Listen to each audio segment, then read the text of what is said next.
Hi, I'm Stefan, the BMW DIY guy, and I have a really simple project for you today: how to upgrade your plastic oil filter cap with an aluminum one from Berger Motorsports.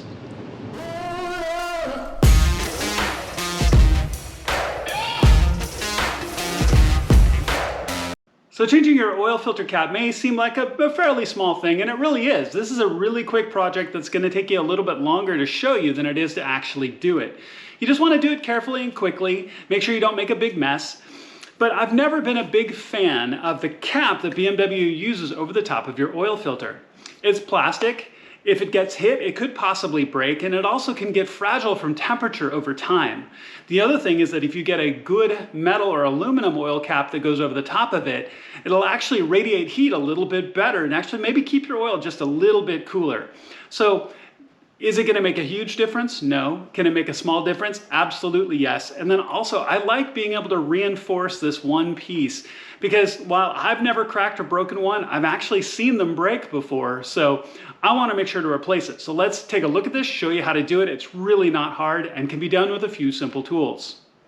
Okay, so really the only place at all that you need a special tool for this, which is a bit of a drag, is you need one of these large oil cap cover sockets. Essentially is what this thing is. It's this tool for taking it off. Now, I happen to have one, but it also could be done if you had one of those oil filter strap tools, where you can actually use it has a tightening strap that goes around the outside, and you could turn this to get this loose. You should not be able to turn this with your hand. So you're gonna either have to get one of these if you don't have one already, or you can use an oil filter tool to get this off. But really simple. Now, also, this process is going to be the same whether you have an N55 or S55, and there's a lot of other different BMW models that have the same oil filter setup right here on top. So you can use this advice for just about anything. Now, the one thing you want to make sure to do is not make a mess. So just gently turn, and we'll get this off and loosen this up. Now, when you take this off, we're going to have to transfer the center core out of this. Now, before I go too much further, what I'm going to do is I'm going to pack some paper towels around here, make sure I don't drip oil. I don't want to make a mess, and I always want to keep my engine clean. So let me get some paper towels tucked under here before we take this off, and I'll show you, because when your cap comes off, we're going to take the center out and transfer it to the new metal cap.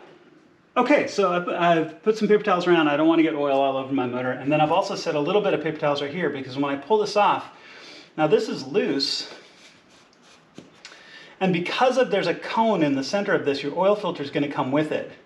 So you lift up gently, try to avoid dripping oil all over your motor, and then you can transfer over here to the paper towel. Now you should be able to see right here in the center, this is that center plug that we're going to take out. So what you want to do is you want to take your oil filter, pull it off. We're going to put it back in the same orientation. And if you wear gloves, if you have gloves, that would be great.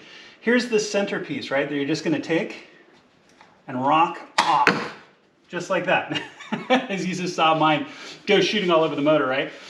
All right, so it came off, and there's clips. There's clips in the center of this. There's clips in the center of the new one. So let me go grab the new one, and we're going to transfer it. Okay, so now you can see I've got the new one. You're just going to take your center post and fit it down over the teeth that are in the center of this, and just press it into place, and it'll just pop and snap right into place. Now, the one other thing that you want to make sure to do is on your previous cap, there's a gasket right here. So make sure to use a pick or a small screwdriver, pull that gasket out, and transfer that gasket into the groove right here. Put your oil filter back on, and then we're going to screw this back into place. We'll torque it down. The torque specs are actually directly here on the lid, which is 25 Newton meters. Like I said, this is really simple and an easy thing to do with a few simple tools. All right, so the gasket is transferred. You can just take your oil filter, put it right back on in the same orientation, just like that. You should have heard it just pop into place. Now I'm going to move these towels because, again, I don't want to get any oil on my motor. Take it and very carefully tip right back into place. And then you just will screw it back down into place. Now, this is a 19mm socket right here at the top, and you can tighten it down by hand and then get your torque wrench and then just torque it down to 25 Newton meters, and you're done. It really is that simple. All right, so it's just tightened down by hand. Didn't spill any oil around at all. I've got a good torque wrench. I'll have this listed in the description down below. I finally invested and got a good digital torque wrench. If you do any of the work like this, I highly recommend it. It's worth the 90 or 100 bucks that you spent on one of these, and you're not trying to do the conversion on the little dial ones or whatever. It's a hassle. This, I can just select any measurement that I need and work it out. So 25 newton meters in this case. So it's a 19 millimeter socket. And it's still really loose, obviously, right? So here we go, starting to tighten up. Bing, just like that. 25. Perfect. All right, all done. I'm just gonna put my tools away and clean up, and you can see that this is gonna take longer to film this than it is to actually do the project itself. Everything you need for tools and the cap are listed in the video description below. Please click subscribe and the little alarm bell. It makes a huge difference for my channel. And I have a ton of content coming across multiple models and lots of projects. Thank you so much for watching, and I'll see you on my next video.